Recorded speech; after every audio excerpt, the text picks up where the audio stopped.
Welcome back, everybody, to Catapult Your Business, where we help scale and grow your company one question at a time. We have got a doozy, a topic that I think is relevant for every business owner at every stage of the business. And that question is how do I get more referrals for my business? Right? Some of you may be generating a ton of referrals. And it's like, how do I even level that up? Others of you, you're not getting a ton of referrals. You don't know why. And gosh, you could grow so much faster if you did have those referrals coming in. And it might be from customers or client referrals. It might be from, just your overall network that you have. But how do you get more referrals to the business? We're going to unpack that and more as always. My name is Casey Clark. I'm the CEO and co-founder of Cultivate Advisors. And to talk about this question and who brought the question, I've got the amazing Mr. Cody. Cody, welcome to the call. Thanks, Casey. Thanks for having me. Glad to have you. For those that don't know, Cody is a super, super talented advisor at Cultivate. And actually, most people don't know this. Cody was one of the very first coaches and advisors who joined the Cultivate team way back ago, right? We just recently hit 10 years in business. And Cultivate's been on that train, or Cody's been on that train of Cultivate now for, what is it, like almost 8 years? Yes. We're getting into 8 years right now. So the amount of impact, the amount of businesses, the amount of growth, the amount of enterprise value created that Cody works with his clients on a daily basis is outstanding. So thank you for all your work, Cody, and thanks for taking some time to be here today. I want to dive right in. Tell me a little bit about your business background. Obviously, I know it, but share with those listening in. What was kind of your short version of your background, entrepreneurial journey before you came and joined Cultivate? Well, we met because we both own service-based businesses, college painter franchises. Yep. We did that for a couple of years. It was a cool experience because imagine yourself, you're in college, you're a young kid, 19, 20 years old, and you start your first business. The good thing is we had a lot of support and mentorship along that journey, because that model being they want to see these young kids be successful. So we had that advantage in business at an earlier age, and that just created our framework of what we have in our methodology. But ultimately, I did that for a couple of years, had dozen plus employees, somewhat successful. You learned a lot. And then over the next 10, 15 years, I started several other companies, went from a marketing agency that I created, which again, we'll talk about how word of mouth, really didn't have any client base. So I had to start from scratch. And I found out that going to networking events and, meeting people was like a great way to grow and scale that business. Within the first business, we almost did $1 million. After that, which was really neat. So I sold that business, got into another one. And I actually had a vision at one point after I sold one of my companies. And this is where you and I really connected on the next phase of our life, because about 10 years went by after we were operating our franchises together. And but I had a vision that I was going to create one of the biggest professional networking organizations in the country, like on par with those of you who are familiar with BNI. As I was doing that, I got up to about 100 businesses that were paying like a membership fee to this. And all of a sudden I got to the point where I was like, that's not going to be my vision anymore. What ended up happening, and this is how it comes full circle, we'll pick it up, is I started getting clients out of that group one-on-one, and that very organically. And I didn't even anticipate that. That wasn't even a positioning of mine. It was people were coming to me for business advice, because at that point, I'm still in my young 20s. I've owned a couple different businesses, had some exits, and people were saying like, hey, how did you do that? And then through one conversation, and this was 15 years ago, I ended up getting my first client.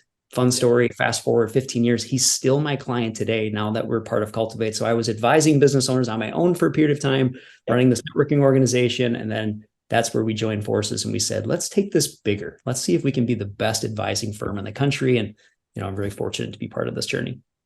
I love it, Cody. Well, you've had a great rap sheet, and I know only more in the future. And one thing that you have always been consistent about is the power of the referral and what that means to the business. I'd be curious, just what's the why, right? Like, why do business owners need to focus in on the number of referrals they're getting as an organization, no matter if it's a B2B firm or if it's a consumer business, like and trying to attract more customers, like what's the reason why this should even matter outside of I just want more business? They convert faster, first and foremost. They typically spend twice as much with you. The lifetime value of those people and just the long-term, the longevity of that from an introduction from a customer of yours that's speaking about your brand, that's that's giving you like that type of introduction or referring someone in their life, the opportunity and the upside is significant, but just it can be some of the fastest ways to get more business if you're in a position of like, how do I grow and scale? I mean, if you don't have a lot of marketing, I mean, that's when I was starting out, and much like our company is, we didn't have like this huge brand and all this thing, these podcasts and all these other things that we have advantages of. So just being able to go to people that like and trust, perform an amazing service, and then do that, and then to get those introductions, it can be the fastest way. But then once you get that engine moving and your company actually grows, it's probably one of the more significant opportunities, because now you have a whole bunch of advocates. Right. But people tend to lose sight because we stand up. What do? We start spending more money on marketing and advertising online and all other campaigns. But then we're like, wait, my brain was actually rattled in the first, like, I actually attended a class. It was by the Referral Institute. And they posed a question that I'll never forget. And this is where it really kicked it into high gear for me. And it was, if you're spending, let's say 10% of your revenue on marketing, just easy number, how much of that is for driving cold leads into the business? And but what if you took that budget and just for sheer exercise, what if you dumped it all into a marketing, like word of mouth referral program for your business? Right. You gave it back to the people that love you to begin with. What would that look like? And it just kind of blew my mind of just, oh, what could that look like? And I just wonder, what would businesses, like, how would that shift your thinking? And like, what would that do? Because the upside is so significant. Well, I think for sure, right? Like, no doubt, faster close rate if you have like a B2B sales process, even just faster checkout if it's on the consumer side, right? Or more frequent. Love the lifetime value, love all that. So definitely just more valuable customer when it's referred in. We know that. The other thing, I don't know if you think about this, but I think a lot about this too with our clients that I used to service, was that most businesses could really measure, their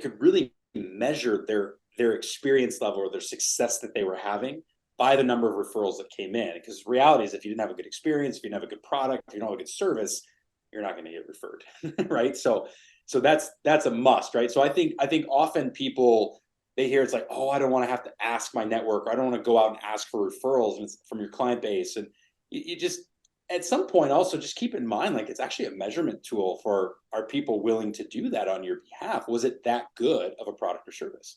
And so keep that in mind as well if you're listening in, and maybe you have a little bit of like, oh, I don't want to reach out, or I'm a little uncomfortable with that. I always try to help people see past that line. But Cody, take me in. We've only got so much time on each of these episodes. Take me into, like, what do you think is most important, right? Like, what's most important if somebody was to go, yes, let's just say I want to go increase the number of referrals by 20% next year. Good. If you were advising companies on this all the time, like, what would be the few things you would slow down and go, is this in place, or are you doing this? Would love to just hear what a few of those are, and then we can dig in a little deeper. Well, to your point, there's three things. There's a process. Number one, you got to have some type of a process and a framework, which we'll talk about in a second, which is, we're going to talk about how to pace yourself through this objective. You can use this as a worksheet with you and your team. And number two, you got to come up with a way to just make it really compelling, because when it's compelling for all parties involved, there's obviously some good traction you get from there. And you got to have something that's called a talk trigger. And we'll give you some examples of that in a moment. But to your point, before we dive into this, if anyone's just, hey, as a measurement tool for success right now, if you're not getting the number of referral introductions or customers through word of mouth or any of those things right now, it probably has something to do with either the complexity of your service, it's just like too complex to explain, or it has something to do with actually the customer service component of how fulfilled people truly are. So if you do nothing else and you're just like, oops, that's us, like, you need to double down and push pause on this and come back to this later, because truly that is going to, if you just increase like the customer experience, like, people will naturally just start referring you. And then when you bake in these other things, we can do that. So that's like the first and foremost. So first thing is, you got to talk about process, if you would like. Yeah. Well, and before you even hit that, it's like, I just want also everybody here listening in, all these entrepreneurs, to realize that what I'm already hearing from your three kind of breakdowns that we're going to go through, you have to be intentional about this. Like, I think so many people come at this and go, I'll just wait organically for it to happen. It's like, yeah, organic referral is great from, the market, your network, your client base, whatever. But at the end of the day, also just understand, the people that I've seen be lights out and double, triple, quadruple the number of referrals they're getting, they are so intentional of how they're going about, and they have a program and a process and all. So I just want to also everybody just to hear that before we talk about What is a good process? What is Yes. a good talk track, right? But I just want to make sure everybody, hears that loud and clear. Yes. And when you think about it, I mean, we work with thousands of business owners now. I mean, I'd be willing to bet without actually having the measurement, at least from my personal lens, but from you, but what percentage of the businesses actually have that true process or that intentionality dialed in? I mean, it is small. It's got to be 2 to 3% of businesses we meet have some type of strong referral process and talk track in place. And why is that? It's just like, why do people not Yeah. actually slow down and do it? And It's the cheapest, yeah. highest converting Okay. lead source in a business, right? Yes. And it should always be part of your mix. I love, people always ask, how does Cultivate generate so many businesses? And I always love going, well, the first 20 to 25% of all of our clients come from word of mouth from our clients. Yes. I love going there first. And then I say, and then we doubled up and brought in advertising. Then we doubled up with our sales team and did conferences. Then you want to be able to tie this into your overall, integrated marketing strategy. So, Right. And to no, be I fair, agree. to be fair to these people, I mean, to the businesses, I mean, most people struggle with this because I mean, it is something where they're thinking, well, how do I be intentional? And then they get hung up on one of these process components. So I think it's important to know, if they remember anything, it's just like, one thing to remember is when we're working with our clients, we want to teach them this framework, and it's called PACER, or you can just say PACE for short. And it's an acronym that you can follow. So this can be one of these things, if you're writing something down and you just want to have a mental map, like, hey, I'm going to go take this back to my team and I'm going to figure out how do I be intentional about this. Because you can now look at this as I explain this, it's like the recipe for a cake to rise. And if you think about baking a cake, for example, if you put the ingredients out of order, the cake does not rise. So right. You actually have to follow this framework. And we teach this all the time. And so the first thing is PACER. So what does it? P stands for? P stands for you got to have a plan. Okay. Right. So in our company, we have a targeted plan. We have an X amount of like referral word of mouth clients that we want to get. And you have to decide for yourself what that plan is going to look like, just like any other marketing strategy. What type of lead source do you want to get from this? And you have to be really clear about this, because just saying we want more, it's never good enough. And it's like good first thing because it's going to change your efforts too. Oh, yeah. So number one, get the clear on the path. So number two is the ask portion. It's the ask. And this is where people really get hung up on like the asking, because you can do this either very directly, assertively, or you can do this very passively. And most people have the psychology field, depending if they're B2B, they're going to get hung up on the psychology of like, they don't like to ask because they're uncomfortable. They think there's like some shame into it, when it's not actually true. I mean, if you think about it, if you just start shifting the language, if you just said, hey, would you be willing to introduce me to somebody, versus could you refer me to somebody? Right. Very different like energy even going. So I think the first thing we really teach people is this: you got to change that language and just say, you're really just asking for introductions, or someone that could be that needs to be exposed to your brand. And you can do this, you can apply this to a consumer-based business as well. So just like getting through the psychology and just cutting through the noise and just figure out what is going to be the way that your company is going to ask, and picking the top two ways, because you can send an email after a service is completed, just asking, right? But don't be, I mean, how many times do you see this on email signatures and you see it? It's like, hey, we love referrals, or we appreciate those things. The biggest compliment or the biggest tip would be a referral. Yeah. But then how many of them do you actually ask? You say like, hey, could you introduce me to like one or two people? Like, it's not. But if you even ask, one pro tip to just think about it, when you, depending on the type of work that you're in, you can bake it into the onboarding of a new customer. Some people don't realize this, but it's actually, I mean, it really helps if you just say, hey, Mr. and Mrs. Customer, it could sound something like this. Hey, when you're really, really happy with the service that we provide you, would you be willing to make an introduction to someone else that it doesn't yet know our brand? And we'll get to a compelling factor in a moment, but just when you can set an engagement up like that, and you can figure out different ways to do that through your business, super helpful. So it doesn't matter if it's email, because it's consumer side and maybe it's a large database of e-commerce, or if it's a one-on-one professional service brand, bake it into the system is what you're saying. And by what you're doing is you're really planting the seed, right? With that ask. Yes. is what you're doing. So then you can follow up on it later. All right, keep going for the time. Get us to the seat. Are you getting the advice you need for your business from this episode? Do you want to get more than just one question answered and have it customized to you and your business? Well, Cultivate Advisors works one-on-one with thousands of business owners every day. Let them help you scale your business today. Don't just listen to this episode. Take action and go to cultivateadvisors.com to see which advisor you get matched with and receive a free 2-hour business assessment on how you could scale your business to the next level. Act now at cultivateadvisors.com. See, compelling. So this is where people really have the ultimate opportunity. And compelling can be a series of things. It's like, what's going to compel someone to make an introduction or share your brand on social media, whatever that is. If you think there's a couple of one, if you remember this, I want you to come up, like the business should really be thinking about what's a two-sided referral reward program. Two-sided. What does that mean? It means that a person that introduces somebody else to your brand that becomes a customer gets some type of a reward.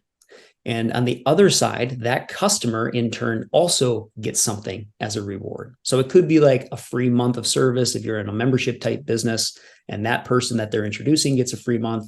Now, I get it if for those of you that are like the professional services, like the lawyers and things like that, you just got to come up with like other ways to get around that because you can't necessarily pay for those types of things. But a lot of people have that objective. I mean, if you think about Evernote as a great case study, Evernote in itself, if you're familiar with the note-taking application and, just captures a lot of your ideas and thoughts. I mean, they have 100 million users. And if you look at their referral program, this is where I encourage like people to like go and check these things out. They did that. A lot of that work was through word of mouth and just like promoting their customers to just say, you love us, like go introduce us and we'll give you some free time. And then they get some free service. We'll give you free months. Yep. Right. So if that is, so next, the third one is you got to have something that's really compelling in nature. And then really when you get past the compelling side, and this is where it's like, again, as the cake rises, now you got to get to the letter E, which stands for easy. You got to make it super easy to introduce you. And this is where you can equip people in some way to share your brand. There's so many like technology. Not just the website, right?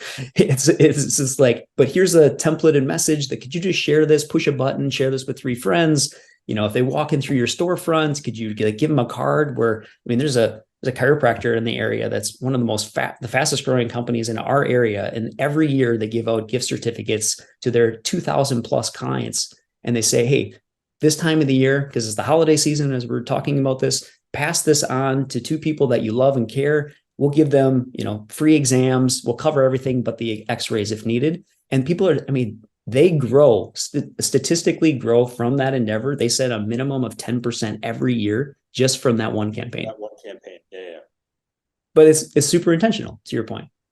Right. Well, and it's even just like the brick and mortar retail, right? It's like the restaurants you walk in and it's like, have an Instagram photo worthy spot in your location, right? Where it's like, it's the design is to take your picture and then have the camera, it will put your Instagram handle in and it'll post for you. Like people just don't make it easy enough to to bring awareness to the brand, right? And so just if you're listening today, don't make any excuses to what Cody is saying of why it won't work for you. I guarantee you, if we had 10 minutes one-on-one, we would convince you Absolutely. that there's a bunch of options. Right. And that's where the last letter comes in, because we said pace yourself, but R is the last letter for pacer. And R stands for review and repeat. Review and repeat is back to the intentionality. A lot of times people want to install these, they'll start it and they're like, oh, didn't work. It's like, but how many things have you tried? Well, we tried this one coupon and there's no traction. It's like, that's not really a sample size. So you got to get, yes. So, but if you really follow, if a business just takes an internal scorecard right now, if you're thinking like, hey, because you probably already have elements of this created to some level, but you just got to package it together. And then once you use that to install that, now it just becomes, how do we just put that all together? Make sure we give people a compelling reason to share it very easily. Here's how we're going to do that. And you can do that in a simple paper form. You can do it in a digital form. You can get really integrated into this. But if you do that, your success ratio is going to go through the roof. And a lot of times we teach, like, we will see a 2 to 3x like ROI on the amount of referrals that companies get just by doing this process. I love it. So PACER, plan, ask, compel, easy, review, and repeat. Obviously, this is, the fact that you have the plan, the fact that you're following up on the plan, the fact that you are clear on your ask, the fact that you're thinking through all parties' interest. You're right. Back to your analogy of, letting the cake rise. If you don't go in the right order, it doesn't work. It just doesn't come together. And the big lesson for me, as I hear you talk, and I love your methodology here. I've got a slightly different one, but kind of same elements. It comes down to how intentional will you be? Correct. Thanks for tuning in to Catapult Your Business, where Cultivate Advisors is helping you catapult your business one question at a time. Are you running your business, or is your business running you? At Cultivate Advisors, they'll match you with an expert advisor and do a free 2-hour deep dive for your business. This will give you the clarity you need on how to get your business to the next level. Cultivate has worked with thousands of businesses. What do you have to lose? So head over to cultivateadvisors.com and sign up for your free 2-hour session. Correct. Just winging it, and I hope people refer us. This is what a lot of owners do, right? That's what most owners do. And they're scratching their head going, well, I don't know how to go get more business. Yes. Well, be intentional, put together a strategy. Let's go. Mm-hmm. I love it. You talked a little bit about talk tracks, and I know we got there a little bit on the ask and on the compel, but any other thoughts or perspective you could offer in terms of just like where people get hung up on their talk tracks when they're trying to go down this path of asking or trying to convince people of helping get those referrals? Because I do think, when I really see, and I think about the clients I've worked with that struggle with this, you are right. Most people get stuck at the ask. I feel like that is the largest place where the largest, buffer of folks, don't make it through. Without question. Any other context you can give to the talk tracks? Well, I think you already alluded to it. It's the mindset. Like if you're trying to convince somebody, that's not good, because then you're already in your head. You're like, now I'm being forceful. I'm sounding aggressive versus assertive. But you just got to remember, I mean, these people really love you and your brand. And if you believe that you're providing an exceptional service, then it's an obligation, I believe, as a business owner to go to the people that love us the most and believe in us, to ask them and just be like, would you be willing to share this? And then when you do it in a way that's coming from a true purpose and intent of like doing good for the world, of what we're here to do as like entrepreneurs and like to better the world through entrepreneurs. I mean, I think the reality is you just got to shift your psychology first and foremost. So that's like one, because if you don't do that, you're going to constantly have this blockage, and we hear it all the time. The psychology is terrible. Yeah. Right. Because then you have a contradicting agreement in your head. You don't even make progress on it. And you're like, ooh, this sounds really weird. But I think you can do it. If you're one of those people that can't get over that hump, then you need to install a passive system to ask. Passive, remember what we talked about, is follow-up emails. You can ask people via text or whatever campaigns you want to use. And that works. If you just have that in itself is intentional, and you can still bake in all these other components that we talked about. Like the compelling, the two-sided referral program reward system that we said. It's like, hey, if you give this, I mean, if that's your way, that's okay. You don't have to ask. Like, some people are just going to be, there's a small percentage that are just promoters in nature. Like, my personality type is a promoter. What does that mean? If I have a product or service that I love, I will tell everybody about it. And I have no problem doing that, because I really believe that people should know. And that's like one of my X factors, is I want people to like experience new things and amplify them. But if you're getting to the people, if you want to really pour fuel on this, if you can do, the passive type asks, you can bake that in, and then you can get over to just, if you just remember, shift the language to an asking for an introduction. Like, could you introduce me to someone versus could you give me a referral? That usually kind of puts the guard down, deflates some of the psychology. And then you're sharing about how it's going to be important. But I'll tell you, like, this is one of the biggest opportunities.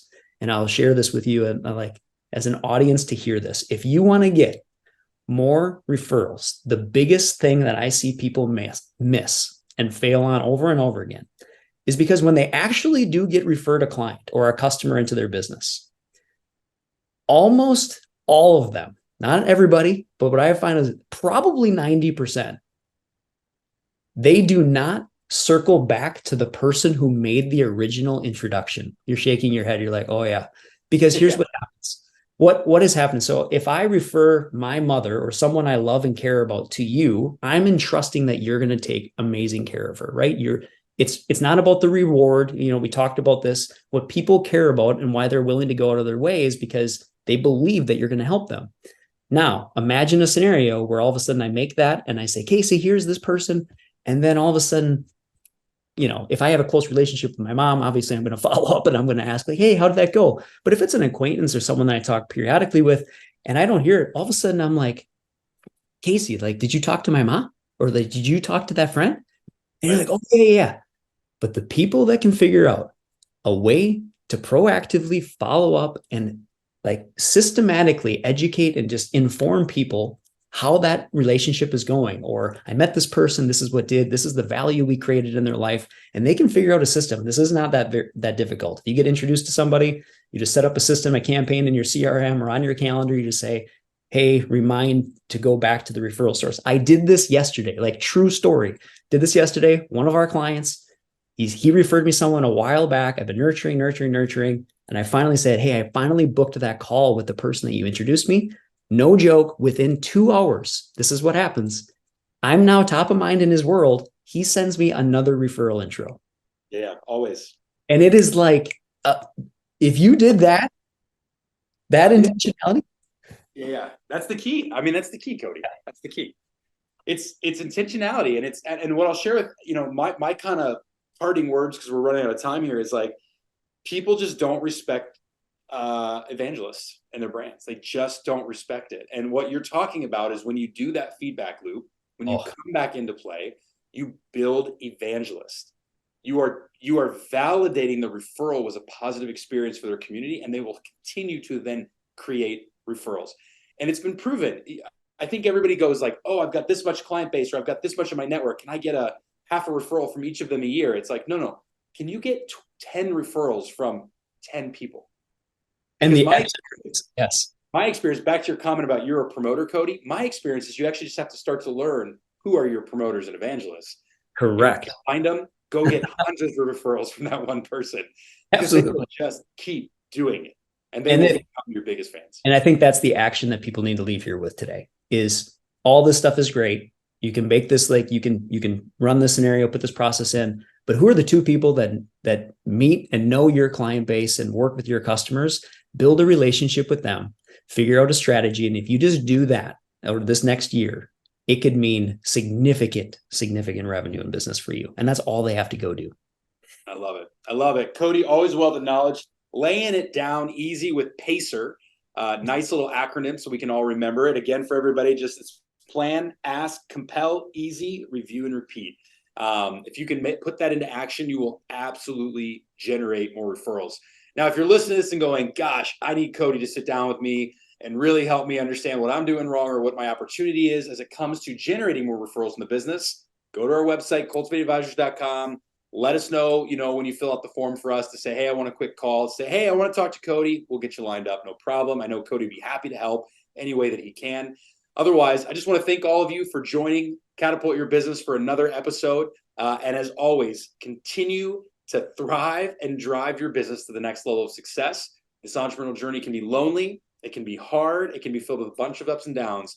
But my gosh, is it super rewarding, especially when you get the business built in a way where you now run the business versus the business running you. So keep at it, keep working, and we'll see you next week for another episode of Catapult Your Business. Until then, we'll see you. Bye-bye.